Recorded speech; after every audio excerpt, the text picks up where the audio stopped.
think a lot of comedians are kind of like the modern day philosophers in a lot of way. Mm-hmm. I think if you do it right, that's what we all aspire to be. You know, you start off, there's like different progressions. You start off just getting comfortable.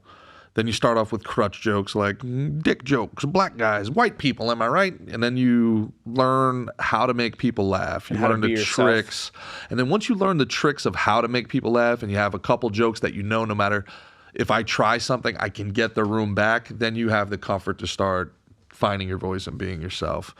And then that's when we all want to be Carlin, where we all want to be, you know, one of these philosophers like you're talking about. And the absolute pinnacle of the art, probably the thing that Dave Chappelle and Bill Burr are better at than anybody in the world, is being able to tell something, tell somebody something they don't want to hear in a way that they can't stop listening.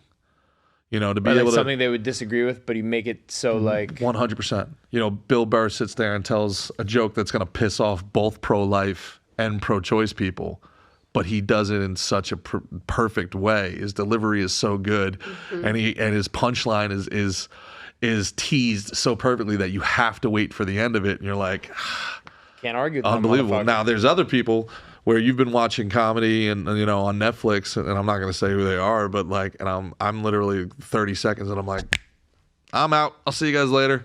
Yeah, it sucks when you could like I can tell what the punchline's going to be like pretty early. You know. Yep. I'm out. It's weird because you'll have some people that, I don't know, I think are hilarious, and you've seen them do smaller rooms, and then as soon as they get the special, it's flat. What happens with that? The special is a really, really difficult thing now because we all kind of have parallel thinking, you know, and everybody... Who's we? Comedians. Yeah. So we see something and it's in the news and immediately it's like, all right, tag. Yeah, you know? And then it's almost like a race to see who can get it out first. But jokes never used to be this way. Jokes need time to bake. You know, there's a joke that you write and then over the course of performing it over the year, at the end of the year, it's ready and it's really, really good. But it took, you know, 30, 40, 50 shows of tweaking this, doing this. I'm going to change the timing on this. I'm going to add a tag here before it gets like really good. If you want to see what I'm talking about, look up Bernie Mac, Milk and Cookies. And you can look up Bernie Mac. You can even look at it if you want. You can look up Bernie Mac, Milk and Cookies, and you can see him doing it like 3 years before the Kings of Comedy came out. And the first one is like, you can see, wow, this is like interesting, and he's really interesting. And it's like, it's kind of funny. And then by the time it gets to the Kings of Comedy, that is an all-time bit. That is an all-time, oh my God, spit your freaking guts out, you know, bit. Have you ever heard it? Well, we got to pull it up. Pull up Bernie Mac, Milk and Cookies.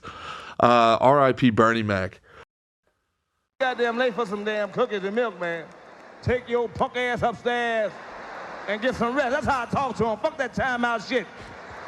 I ain't got time to play with these badass kids. These kids will kill you. They ain't gonna kill me. I'm gonna kill them. So I can see y'all reading Jed and Ebony right now. I hear talking. It's a shame how Bernie fucked up those damn kids. he's raising his sister's kids. They walk around the house 3, 4 o'clock in the morning, got their finger under my nose, seeing if I'm breathing, all that kind of shit. Badass, some of my bitches. Rocking all the goddamn time. I ain't no psychologist.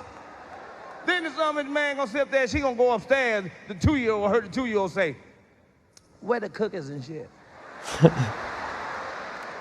Talking about how the 2-year-old runs the show before this. He gonna tell her, him downstairs. Who the fuck is him? Like I ain't got no name. This isn't, you gotta see the setup to get the punchline. It's one of the best bits of all time. But yeah. Do your own research. There's nothing better than good comedy. There's nothing worse than bad comedy. And unfortunately, the only way to figure it out is to show up.